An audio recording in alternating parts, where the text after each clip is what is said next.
In the end, we knew that if somebody's favorite character wasn't in the movie, but it was a good movie, then the fan would forgive us. Congratulations. We're Thank you. here. Thank you. Bob's Burgers finally coming to the big screen. Tell me about this journey. When did this idea first come up? And how has the journey been to just get here? And I think the idea came up somewhat early days, and not like anyone offered. No one said, hey, you want to do a Bob's movie? It was more like, what if you got to do a movie? And I think we were actually very nervous about it and scared of the question, and mostly avoided it and didn't talk about it for years, because it was really hard to just do the series. So we weren't in a hurry to have a movie, even when it was just us, talking about it hypothetically. Then somebody really did ask the question, and I want to say that was, 4 years ago, and we knew the answer only because we had, I think, gotten to the point where we knew how to do Bob's big, if that makes sense. We knew how to do it without wrecking it. Does that make sense? Does that sound right? Yeah. It's like you don't want to just do a movie and hope it's good.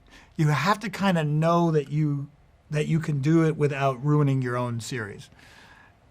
And so we had that confidence, I think, at that point. And it partly was because we'd done concerts. Concerts are more like movies than TV shows are. Interesting. Because you got to play to the lot. A room full of people. Yeah. They have to be, entertained. It has to be worth. They had parked. First of all, parking is awful. No one likes it. Babysitters, exactly. So you're giving them enough entertainment that it was worth all that. So once we had a couple live shows where we actually had music and puppets and confetti cannons, and we felt like, well, that was a show. That was like $25 worth of show. Then we felt like we could maybe do a movie. I've come to a live show. I love it. Yeah. Brownie points, baby. No, it's awesome. So just going on top of that, what would you say the biggest challenge in adapting it into a movie was? I would say, first off, is still making the show. So we had to, we have this great crew, great group of people that make the show. So to basically then have to then drag a whole lot of these people out to make the movie was really hard. And our producer, Janelle Montgomery, she was fantastic in doing that, and sort of being able to split us all so we could still make the show, but be still making the movie on the side. You were talking about, when this was kind of mentioned early on, and then it, about 4 years ago really came up. When, in your opinion, did you feel like the show was a hit?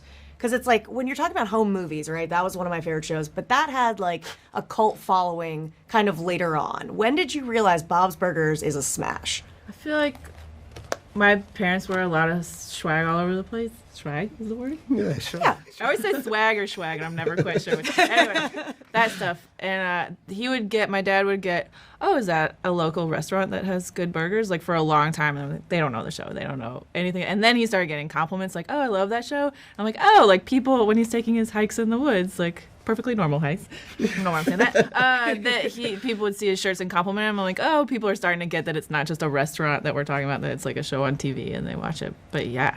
Then they get a lot of compliments. And I was like, oh, wow, people are watching this show. It's true. We sent our sweatshirts and T-shirts out into the world early, just in the form of crew swag or swag. And it was very, it was interesting. And I was too shy to wear it, I think, or I just don't wear anything interesting ever. But there was this anecdotal thing where people would come back and say, I got a lot of comments. People like this show. And it's funny that you bring up home movies, because, of course, home movies as a great pleasure, and I'm incredibly proud of that show, but never once did I meet anyone who'd ever seen it. And it was fine. I didn't expect that and didn't mind it. I would go to a wedding. I'd be seated next to a stranger. They'd say, what do you do? We'd talk about it, and I was perfectly comfortable with their blank face when I would say home movies, and they would just nod, and then they would tell me what they did, and it was fine. And I never minded. And there was something that happened with Bob's. It did tip over some number of people who were watching it, where you might run into them in the world. And so I don't know if we call that a hit. We don't use the H word. It's like it feels. Underdog. Yeah, we come at this with a lot of humility, and I think it suits a lot of our personalities to just always be the little show, the underdog, like Nora said. So yeah, it's hit no.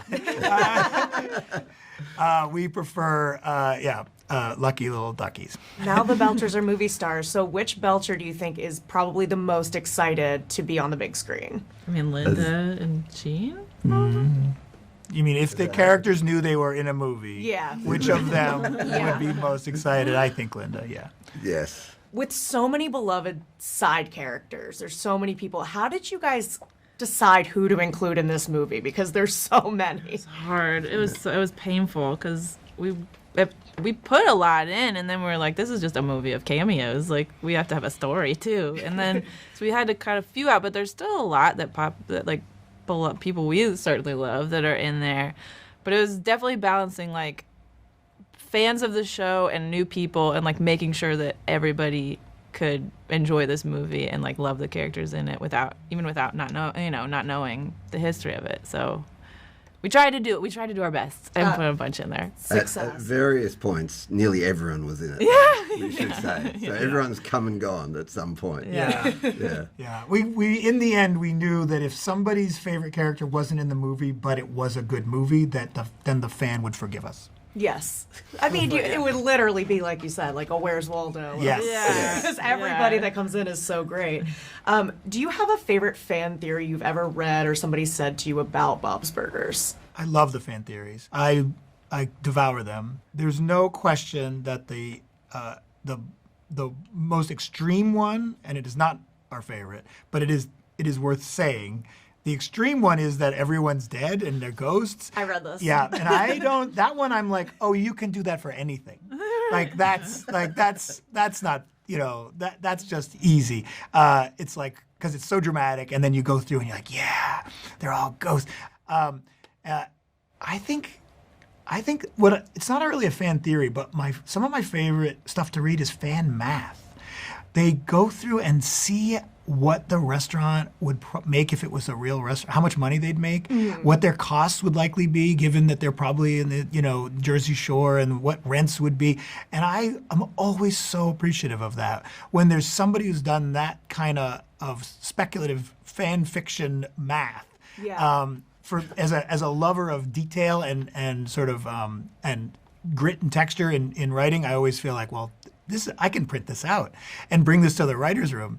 And we now know if we ever need numbers, we've got I them. know, yeah. Fan did the work for us. Because it's like the consensus is that Bob is a great burger cook, but he's spending too much on the ingredients. Anyone in the restaurant business will, I think, immediately recognize that he is a fool to have a new burger of the day every day.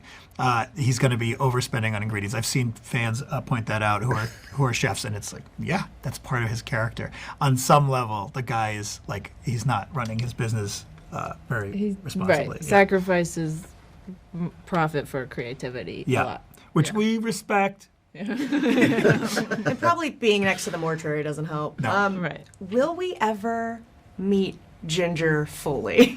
This is what I told. Sorry, I'm just babbling. No, this is what I said at WonderCon this year, and I stand by this. I was speaking to the fans, so I said you did this. You did this. The more you want to meet someone, I'll use you, the more it kind of makes us want to withhold them. Yeah. It's like a dance, right? On some level, it's like we tease it out, and then you're like, okay, we'll do a Ginger episode, but you will never see her. It's going to be Waiting for Guffman or whatever. It's going to be the back of her head at the end of the episode. Gotcha. And then so at some point, I think it's partly. I think it's partly casting, right? It's like if you find the right person and the right story at the right time, then it's like, all right, here's Ginger. Here's Right. Ginger. But it's also like everybody's like what they imagine her to be like is also sometimes more fun than like when I'm like, oh, she's like that, which hopefully we do a really good job. Yeah. But also like whatever they think she's like might be more amazing than if they actually ever saw her. You know? I've seen people like that. I've seen some of the online people hoping to see Ken in the movie, which I considering he's imaginary, I don't know how we're going right. to do that, but Yeah. there's Comes up. always He comes up. Yeah. there's always people who want to see it. Yeah. I mean, I'm a big Coochie Kobe fan, so, anything's possible. You'll be pleased. You're in Thank you luck. guys You'll be so fine. much. This is Thank awesome. you. Thanks. Thank you.